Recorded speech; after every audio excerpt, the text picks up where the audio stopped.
इस एक्सप्लेनर में आपका स्वागत है। तो आइए सीधे उस टॉपिक पर आते हैं जो आज पूरी कॉर्पोरेट दुनिया को पलट कर रख रहा है। जी हाँ, हम बात कर रहे हैं आर्टिफिशियल इंटेलिजेंस की। और इसकी शुरुआत हम एक ऐसे आंकड़े से करेंगे जो सच में आपको हैरान कर देगा। जरा सोचिए, 98%। आज के समय में 98% छोटे व्यवसाय पहले से ही किसी न किसी एआई टूल का इस्तेमाल कर रहे हैं। मतलब ये कोई भविष्य की दूर की कौड़ी नहीं है, ये आज का सबसे बड़ा तकनीकी बूम है जो हमारे सामने घटित हो रहा है। लेकिन एक पल रुकिए, जरा इस 98% की तुलना इस दूसरे आंकड़े से करें, 48.8 लाख डॉलर।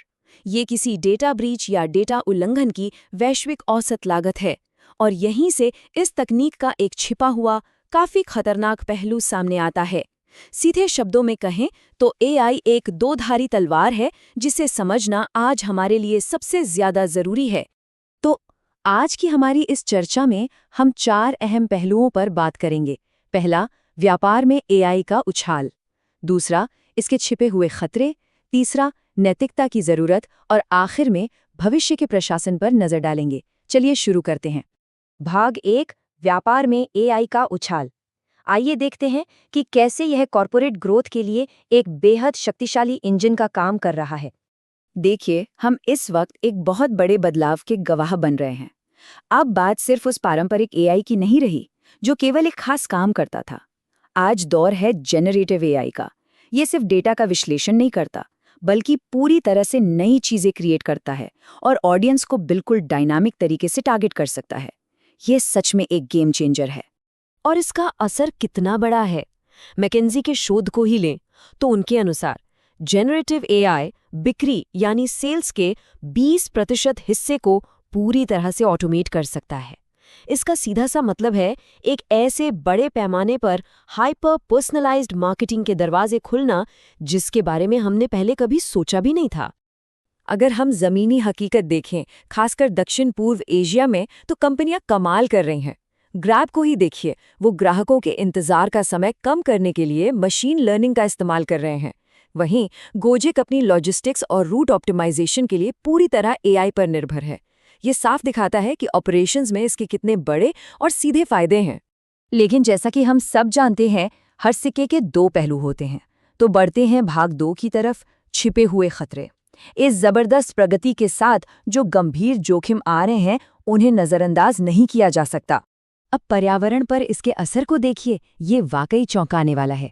सिर्फ एक नेचुरल लैंग्वेज प्रोसेसिंग यानी एनएलपी मॉडल को ट्रेन करने में 6 लाख पाउंड से ज्यादा कार्बन डाइऑक्साइड का उत्सर्जन होता है। इसे ऐसे समझिए, एक औसत कार अपने पूरे जीवन काल में जितना धुआं छोड़ती है, ये उससे भी कहीं ज्यादा है ना हैरान करने वाली बात? और बात यहीं खत्म नहीं होती। सिर्फ कार्बन ही समस्या नहीं है, इसके वाटर फुटप्रिंट को देखिए, 54 लाख लीटर। जब माइक्रोसॉफ्ट के GPT-3 मॉडल की ट्रेनिंग हो रही थी तो सिर्फ उनके डेटा सेंटर्स को ठंडा रखने के लिए इतने पानी की खपत हो गई। तो भले ही ये इनोवेशन डिजिटल है, लेकिन इसकी भौतिक कीमत बहुत बहुत बड़ी है। पर्यावरण से आगे बढ़े तो साइबर सुरक्षा का भी एक भयानक रूप सामने आता है।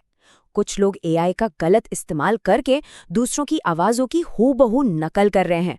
आपने शायद सुना हो, अमेरिकी राष्ट्रपति तक की नकली आवाज़ में डीप फेक रोबो कॉल किए गए। इन सब का सीधा मकसद क्या है? बस जनता को गुमराह करना और गलत सूचनाओं की आग फैलाना। नौकरियों को लेकर भी स्थिति काफ़ी उलझी हुई है। वर्ल्ड इकोनॉमिक फोरम का ये सर्वे एकदम सटीक बैठता है।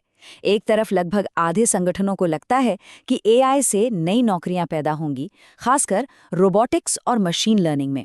लेकिन वहीं करीब 1/4 लोग मानते हैं कि ये नौकरियों के जाने का कारण बनेगा, खासकर एडमिन और क्लर्क वाले कामों में। तो यहाँ एक बहुत बड़ा विरोधाभास है। और यही सब बातें हमें ले जाती हैं हमारे तीसरे भाग की ओर, नैतिकता की अनिवार्यता। सच कहूं तो अब एआई को जिम्मेदारी के साथ इस्तेमाल करना कोई ऑप्शन नहीं रह गया है। ये आज की सबसे बड़ी जरूरत है। इस नैतिकता को समझने के लिए हमें सबसे पहले इस ब्लैक बॉक्स फिनोमेनन को समझना होगा। ये क्या है?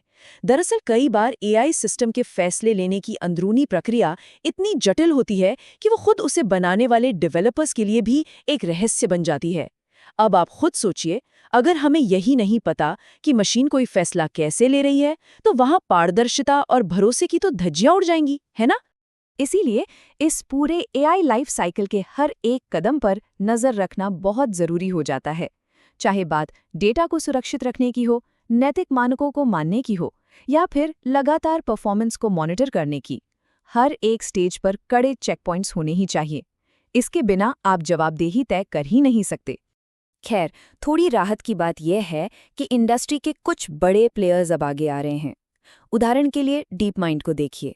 वो मेडिकल डायग्नोसिस में पारदर्शिता लाने के लिए खास हीट मैप्स दे रहे हैं, और फिनेंस की दुनिया में जेस्ट फिनेंस ऐसे एल्गोरिथम का इस्तेमाल कर रहा है जो क्रेडिट स्कोरिंग के फैसले को साफ साफ समझा सकें। ये एकदम सही दिशा में उठाए गए कदम हैं।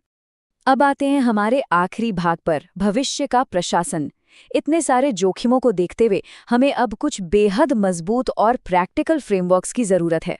संगठनों को सिर्फ बातें नहीं बल्कि कुछ ठोस कदम उठाने होंगे, जैसे कि एक सख्त ऑडिट सिस्टम बनाना, ऐसे डेटा सेट्स का इस्तेमाल करना जिसमें सभी वर्गों का प्रतिनिधित्व हो, और सबसे ज़रूरी, मशीनों पर हमेशा इंसानों की नज़र बनी रहे।